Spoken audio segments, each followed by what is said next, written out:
everyone, Kim here from Stand with Nature. Today I'm going to show you how to harvest seeds from zinnia flowers.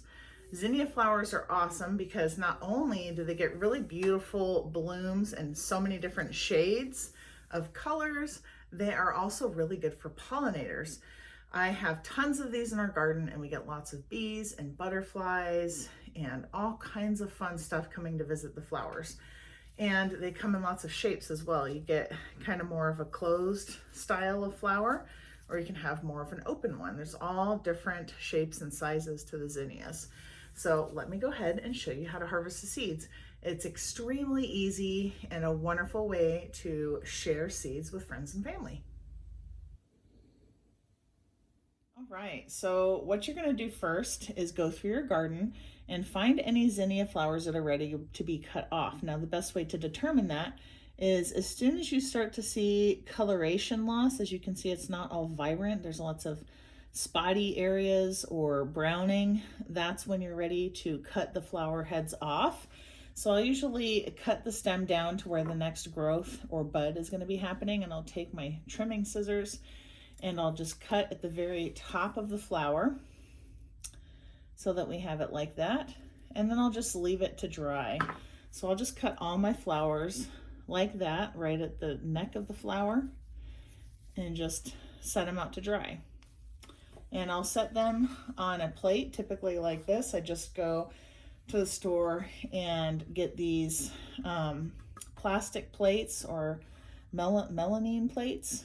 They work really good because you can stack and store them easily, and they're perfect for drying your seeds on. So this is a plate full of zinnias that I've been drying probably for about 2 to 3 weeks now. It's nice and hot inside of our house because we have the heater on. It's about fall time in early November. So what I'm going to do is show you how to harvest the seed from this point. Okay, so when they're all dry, and you can tell a complete difference. So if you pick them up and you're not hearing a crunching sound really, and it's still kind of moist to the touch and oily, they're not ready to be harvested yet. You want to wait until they're very crunchy. You can hear the crunchiness in the leaves, or the petals rather. That is when you're ready to harvest. So what you're going to do is take your flower head, and you're just going to pull back the petals, and they'll come off in chunks like that. They come off very easily from the head when they're dry. Okay, and what the actual seeds are all of these pieces coming off of the head. So every single little flower petal has a seed on it. You can see it really well there. It's kind of like an arrow tip, and then below you have the flowery petal. So as you can see, each of these flower heads provides a lot of seed. So that itself would probably be about 30 or so new seeds for the flower. Now you can go through and cut off the petal part so that you have just the seed. I don't do that. I just leave them all on there. And once I have pulled them off of the head, what I will do is move them to another plate, and you can separate them by color. That's a really great thing to do if you want to give out certain colors like pinks or purples or reds or oranges. You can separate the buds by color when you're drying them, and it looks really beautiful. I think you have all of these faded petals with the little seeds on the front of them. So once I separate them from the heads, we'll put them on another plate and let them dry for another week, just to be very sure that there's no moisture on them, because we don't want to get mold on the seeds. And then these are all seeds that I can put into envelopes and give to friends and family for their gardens.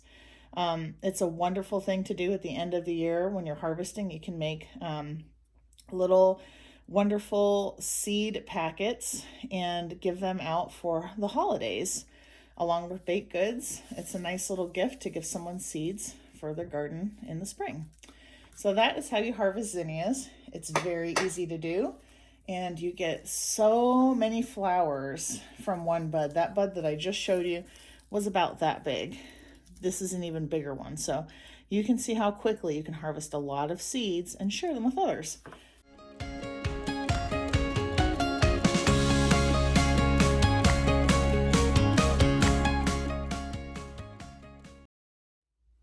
So I hope you enjoyed learning how to harvest zinnia seeds. Again, it's a really wonderful way to have a lot of seed to share with friends and family. And at the end of the season, if you harvest all these when the frost is happening or right before the frost happens, you can actually package these into really cute little envelopes and give them out for the holidays to friends and family, which is a really wonderful gift. It can be in addition to baked goods, or you could put it as a stocking stuffer or within a Christmas card that you mail. And it's just a wonderful way to share a little piece of your garden with others. So I hope you enjoyed learning how to harvest zinnia seeds. If you enjoyed this video, please give us a follow. Follow Team Stand With Nature, like our channel, watch our videos. We also have a Facebook and Instagram page. And until next time, take care. If you have any questions, comment below and we will respond to you. All right, have a good one. Bye.